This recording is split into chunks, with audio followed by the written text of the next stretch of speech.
حضرت امام زرقانی نے یہاں ایک بڑا خوبصورت واقعہ لکھا ہے کہ ایک دن حضور سیر کرتے کرتے مدنی زندگی میں باہر تشریف لے گئے. وہاں ایک قافلے نے پڑاؤ کیا ہوا تھا اور ان کے اونٹ چل رہے تھے. ایک سرخ رنگ کا اونٹ حضور کو پسند آ گیا. قافلے والوں سے پوچھا اس اونٹ کو بیچتے ہو؟ انہوں نے بیچنا تھا یا نہیں بیچنا تھا. حضور نے پوچھا تو کہا ہاں بیچتے ہیں. میرے شیخ کہتے ہیں میں دل ویچا میں جگر ویچا جے پیارا محمد آ جاوے نہیں میں اپنا سارا کر ویچا جے پیارا محمد آ جاوے. انہوں نے بیچنا تھا یا نہیں؟ کہا جی ہم بیچتے ہیں. اچھا کتنے کا بیچتے ہو؟ کہا جی اتنے کا. سودا طے ہو گیا. حضور نے فرمایا کہ میں کوئی تاجرانہ غرض سے تو آیا نہیں تھا کہ میں قیمت ساتھ لے کے آتا. میں تو سیر کرتا ادھر آ نکلا اور تمہارا اونٹ مجھے پسند آ گیا اور میں نے اس کا سودا کر لیا. ایسا کرو کہ اونٹ مجھے دے دو اور میں شہر جا کر کے اپنی اس کی اونٹ کی قیمت تمہیں بھیج دیتا ہوں. انہوں نے کہا میں منظور ہے. حضور نے اونٹ پکڑا اور چل دیے. اور جب حضور جا رہے تھے تو وہ حضور کو دیکھتے رہے اور جب آقا کریم نظروں سے اوجھل ہو گئے تو وہ دلوں پہ ہاتھ رکھ کے کھڑے ہو گئے. تھوڑی دیر کے بعد سکتے سے جب باہر آئے تو ایک دوسرے سے پوچھنے لگے یار یہ شخص جو اونٹ ادھار لے گیا اس کا پتہ پوچھا تھا کسی نے؟ جب کسی کو نقد سودا دیا جائے تو اس کا عطا پتہ پوچھنے کی ضرورت نہیں ہوتی. اور جب کسی کو ادھار دیں تو یا آپ اسے جانتے ہوں یا درمیان میں کوئی ضامن ہو یا کوئی چیز گروی رکھی جائے. اور کہا ایک شخص آیا تم نے اس کو اونٹ دے دیا اس کا پتہ بھی نہیں پوچھا, اس نے کوئی درمیان میں ضامن میں نہیں دیا, تم نے کوئی شے بھی گروی نہیں رکھی اس کی, تو یار تم سب کی عقل پہ پردہ آ گیا, اس کا پتہ تو پوچھ لیتے, قیمتی اونٹ لے گیا. ایک بولا یار جب وہ باتیں کرتا تھا منہ سے پھول جھڑتے تھے. اذا تکلم رؤیا کالنور یخرج من بین ثنایاہ. کہا میں تو اس منظر کو دیکھتا رہ گیا. دوسرا کہنے لگا یار جب وہ جو ہے وہ مسکراتا تھا سامنے والے پہاڑوں پہ عکس پڑتا تھا. اذا ضحک یتلالع فی الجدر.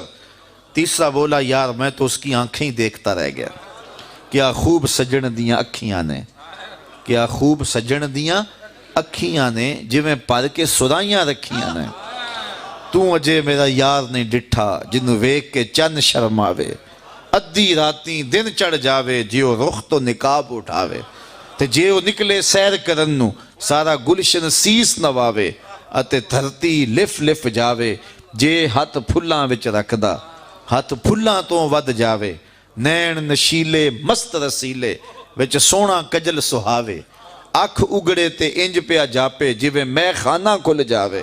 توبہ توبہ حسن سجن دا چال نہ چلی جاوے.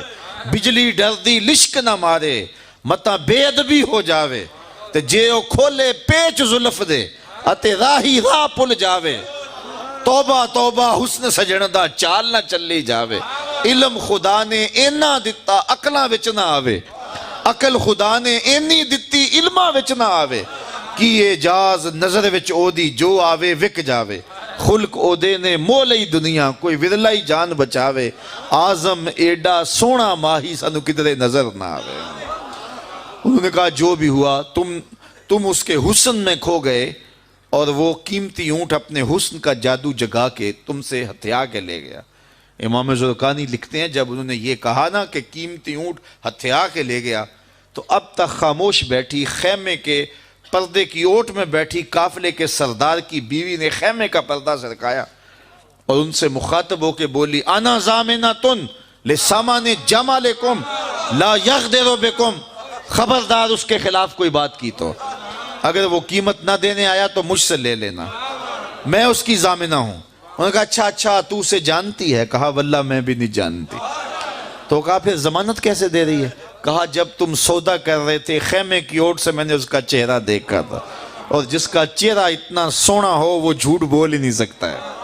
تھوڑی دیر گزری تو حضور کے غلام آ گئے کہ کون ہیں لوگ جن سے ہمارے آقا نے اونٹ خریدا تھا؟ انہوں نے کہا جی ہم لوگ ہیں. کہا یہ حضور نے کھجوریں تمہاری ضیافت کے لیے بھیجی ہیں اور یہ تمہاری قیمت ہے. انہوں نے کہا قیمت بعد میں دینا, ہم تو خود بک گئے ہیں, ہمیں پہلے بتاؤ وہ پیارا رہتا کہاں ہے؟ تو کہا یہ نخلستان مدینہ جو سامنے دکھائی دیتا یہیں ڈیرے ہیں اس محبوب کے. تو امام زرقانی لکھتے ہیں سارا قبیلہ, اس قبیلے کا نام تھا وفد طارق, وہ سارے کا سارا وفد طارق اٹھا اور مدینہ المنورہ پہنچا اور حضور کے قدموں میں جا کے بیٹھ گیا. تیری تک کے ادامہ میں مرید ہو گئے. تو چہرہ اتنا خوبصورت تھا، اللہ اکبر، دیکھنے والے کہا کرتے ہیں اللہ اللہ، یاد آتا ہے خدا دیکھ کے صورت تیری۔ تو کسی سے اگر پیار اس لیے کیا جاتا ہے کہ وہ سونا بڑا ہے، تو پھر آؤ نا اس سے پیار کیجئے جو اتنا سونا ہے کہ پیر مہر علی بول کے کہنے لگے، مکھ چند بدر شاہ شانی ہے، متھے چمک دی لاٹ نورانی، کالی زلف تے اکھ مستانی ہے، مخمور اکھیں مد بھریاں۔ اعلیٰ حضرت بریلی سے بول رہے ہیں، ذرا لہجہ دیکھیے کتنا خوبصورت ہے۔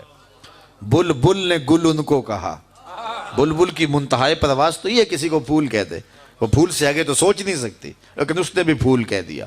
بلبل نے گل ان کو کہا، کمری نے سروے جاں فضا، حیرت نے جھنجھلا کے کہا یہ بھی نہیں وہ بھی نہیں، خورشید تھا کس زور پر کیا بڑھ کے چمکا تھا کمر، بے پردہ جب وہ رخ ہوا یہ بھی نہیں وہ بھی نہیں۔ وہ حسن دیا اللہ نے اپنے محبوب کو۔ تو کسی سے اگر اس لیے پیار کیا جائے کہ وہ سونا بڑا ہے، تو مجھے بتاؤ کہ حضور جیسا سونا زمانے میں کوئی ہو سکتا ہے؟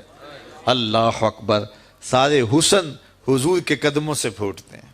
اور مجھے اتنا اچھا لگتا ہے یہ شعر اعظم چشتی مرحوم کا کہ اس نے پتہ نہیں کہاں بیٹھ کے یہ شعر لکھ دیا کہ سمجھا نہیں ہنوز میرا عشق بے ثبات، سمجھا نہیں ہنوز میرا عشق بے ثبات، تو کائنات حسن ہے یا حسن کائنات، تو کائنات حسن ہے یا حسن کائنات۔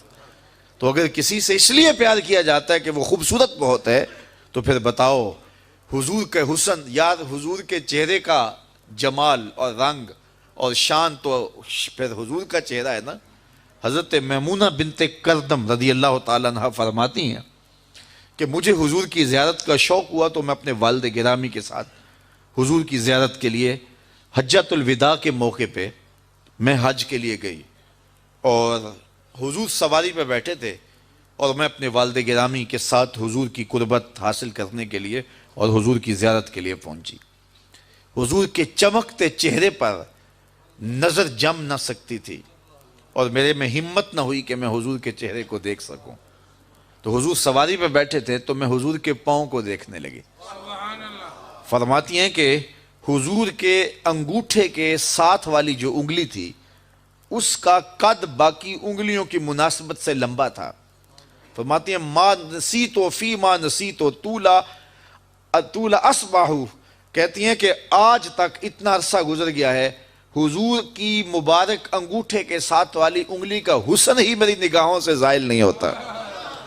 یار جس کی انگلی اور جس کے پاؤں کا حسن اتنا ہے، اس کے چہرے کی جمال کی کیفیت کیا ہوگی؟ وہ کسی شاعر نے کہا تھا نا کہ قدموں پہ جبیں کو رہنے دو، چہرے کا تصور مشکل ہے۔ قدموں پہ جبیں کو رہنے دو، چہرے کا تصور مشکل ہے، جب چاند سے روشن ایڑی ہے رخسار کا عالم کیا ہوگا؟ جب چاند سے روشن ایڑی ہے رخسار کا عالم کیا ہوگا؟ تو حضور علیہ السلام کے حسن اور حضور کے جمال کی وجہ سے اگر پیار کیا جائے تو پھر مجھے بتاؤ کہ حضور علیہ السلام سے بڑھ کر کائنات میں حسین کون ہو سکتا ہے، خوبصورت کون ہو سکتا ہے؟ تو اس لیے ہماری محبتیں اور ہماری عقیدتیں حضور کی بارگاہ میں دست بستہ حاضر ہوں۔ اب کسی سے اگر پیار کر لیا جائے تو اس پیار کے تقاضے کیا ہیں؟ بندہ جس سے پیار کرتا ہے اس کا کثرت سے ذکر کرتا ہے، اور یہ محفل میلاد اس عقیدت کا روپ ہے، محبت کے اس تقاضے کی تکمیل ہے۔ بندہ جس سے پیار کرتا ہے اس کا کثرت کے ساتھ ذکر کرتا ہے، اس کا جی چاہتا ہے کہ اس کا تذکرہ چھڑا رہے، اس کی باتیں ہوتی رہیں۔ رومی علیہ رحمہ جنہیں اقبال نے اپنا مرشد مانا ہے، ان کا کمال یہ ہے کہ وہ تمثیل سے بات کے سمجھانے کی عادت رکھتے ہیں۔ وہ اس نقطے کو بڑی خوبصورتی سے سمجھاتے ہیں کہ کسی نے مجنو کو دیکھا کہ ریت کے اوپر لیلا لیلا لکھ رہا ہے، تو اس نے رک کے پوچھا یہ کیا کر رہے ہو؟ تو گفت مشق نام لیلا می کنم خاطر خود را تسلی می دہم، اس نے کہا اپنے محبوب کا نام لکھ لکھ کے دکھی دل کو قرار دے رہا ہوں۔ تو رومی کہتے ہیں کہ اگر مجنو کو لیلا کا نام تسکین دیتا ہے تو امتی کو حضور کا نام تسکین نہیں دیتا۔ اور میں تو کہا کرتا ہوں میں خانہ سہارا دیتا ہے نہ جام سہارا دیتا ہے، ہم کو تو مدینے والے کا ایک نام سہارا دیتا ہے۔ ٹھنڈ پڑ جاتی ہے سینے میں جب کسی کے لبوں پہ اس مبارک نام کا چراغاں ہوتا ہے۔ تو جس سے پیار کیا جاتا ہے اس کا کثرت سے ذکر کیا جاتا ہے۔ میاں صاحب نے بھی اپنے انداز میں کہا ہے نا، جو کسے دا عاشق ہوئے تے گل اسے دی کردا، 100 مکر بہانے کر کے مرنے اس دے مردا۔ جب محبت کسی سے ہو تو پھر اس کا تذکرہ کسی نہ کسی بہانے چڑھا جاتا ہے۔ یہ نہیں ہو سکتا کہ طبیعت اچاٹ ہو جائے کہ یہ بات چھوڑو بھی نا۔ میں مختلف جگہوں پہ جاتا ہوں تو بعض لوگ پرچیاں دیتے ہیں جناب میلاد النبی کے ثبوت کے حوالے سے بھی کوئی بات کیجئے، تو میں کہتا ہوں کہ دلائل کی زبان میں ہمارے علماء بات کرتے ہیں اور کمال کر دیتے ہیں، لیکن میں کہا کرتا ہوں اپنے سادے لہجے میں، کیا حضور کے ذکر کے لیے بھی دلیل کی ضرورت ہے؟ کبھی ایسا ہوا ہے کہ پھولوں کا تذکرہ چھڑا ہو اور بلبل کہے کہاں لکھا ہے؟ بات شمع کی ہو رہی ہے اور پروانہ دلیلیں ڈھونڈ رہا ہو، اور یہ بھی ممکن نہیں ہے کہ بات سرکار مدینہ کی ہو رہی ہو اور امتی کو کسی دلیل کی ضرورت ہو۔ محب کے لیے اس سے بڑا سرمایہ کوئی نہیں کہ کوئی اس کے محبوب کا ذکر چھیڑ دے۔ تو محبت کا تقاضا ہے بندہ جس سے پیار کرے اس کا کثرت سے ذکر کرے۔ دوسرا تقاضا یہ ہے بندہ جس سے محبت کرتا ہے اس کا نہ عیب سن سکتا ہے نہ اس کا عیب دیکھ سکتا ہے۔ حبو کا شیع یومی و یسم، بندہ جس سے محبت کرتا ہے اس کی محبت میں بہرا بھی ہوتا ہے، اندھا بھی ہوتا ہے۔ اس کی محبت میں جو ہے وہ نہ اس کا عیب بیان کر سکتا ہے نہ اس کا عیب سن سکتا ہے نہ اس کا عیب دکھائی دیتا ہے۔ جہاں محبت پیدا ہو وہاں عیب نظر نہیں آتے، وہاں کمال نظر آتے، عیب ہوں بھی تو نظر نہیں آتے۔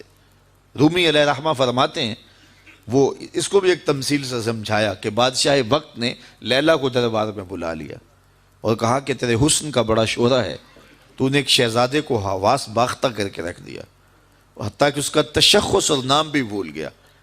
نام تو اس کا کیس تھا نا، لیکن دنیا مجنون کے نام سے جانتی ہے۔ وہ کسی نے کہا تھا تیری محفل میں آ کے بدنام ہوئے، نگاہ زمانہ میں بے نام ہوئے، تو نے وعدہ کیا تھا بچھڑیں گے نہ ہم، تیرے ہی ہاتھوں سے نیلام ہوئے۔ تشخص تک مٹ گیا، نام تک مٹ گیا۔ کہا تیری آنکھوں میں کون سا جادو ہے کہ تو نے ایک شہزادے کو حواس باختہ کر دیا؟ مجھے تو تیرے میں کوئی کمال نظر نہیں آیا، تیرے سے زیادہ میری لونڈیاں خوبصورت ہیں۔ گفت لیلا را خلیفہ کاں توئیں، کس تو مجنوں شد پریشان و غوی، از دیگر خوباں تو افزون نیستی، گفت خامش چوں تو مجنوں نیستی۔ بادشاہ نے بلا کر کے لیلا کو کہا کہ کون سا جادو ہے تیری آنکھوں میں؟ تیرے سے تو زیادہ میری لونڈیاں حسین ہے، مجھے تو کوئی کمال نظر نہیں آ رہا۔ تو لیلا نے 2 لفظی جواب دیا، گفت خامش، کہا بادشاہ چپ کر جا، چوں تو مجنوں نیستی، تو کوئی مجنوں تو نہیں نا۔ دیدائے مجنوں اگر بودے تو رہا، از تو عالم بے خطر بودے تو رہا، تیری آنکھ مجنوں والی ہوتی پھر تو مجھے دیکھتا۔ تو ہوش دارو لیک مجنوں بے خودست، در طریقے عشق بیداری بدست۔ تو ہوش والا ہے اور مجنوں ہوش کو چھٹی دے کے آیا ہے، اور اس کوچے میں ہوش کی پونجی چلتی نہیں ہے۔ تو رومی کہتے ہیں کہ اگر لیلا کو دیکھنا ہے تو مجنوں کی آنکھ چاہیے، اور مصطفیٰ کریم کو دیکھنا ہے تو ابو بکر کی آنکھ چاہیے۔ اگر وہ نگاہ ہوگی تو کبھی ہو ہی نہیں سکتا کہ کوئی عیب دکھائی دے، اور یہ تو ذات وہ ہے جہاں عیب ہے ہی نہیں۔ محبوب میں تو عیب ہو بھی تو نظر، اور یہ وہ ذات ہے خلقت مبرئا من کل عیب، یہاں تو عیب نام کی چیز ہی کوئی نہیں، بلکہ میرے امام بولے وہ کمال حسن حضور ہے کہ گمان نقص جہاں نہیں۔ نقص تو بڑی دور کی بات ہے، یہاں نقص کا گمان بھی نہیں ہے۔ یہی پھول خار سے دور ہے، یہی شمع ہے کہ دھواں نہیں۔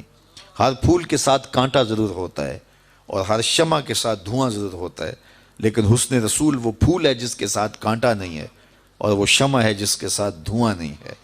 تو جہاں محبت پیدا ہوتی ہے وہاں عیب ہو بھی تو دکھائی نہیں دیتا، اور جو میرے اور آپ کے آقا و مولا ہیں وہ تو ہیں ہی سراپا کمال۔ اللہ اکبر، ہمیں اس پہ ناز کرنا چاہیے کہ ہمیں حضور عطا کیے گئے۔ خدا کی قسم حضور کی ذات وہ ذات ہے، میں نے کتب میں پڑھا ہے 12 نبیوں نے آرزو کی ہے کاش ہم حضور کی امت سے ہوتے۔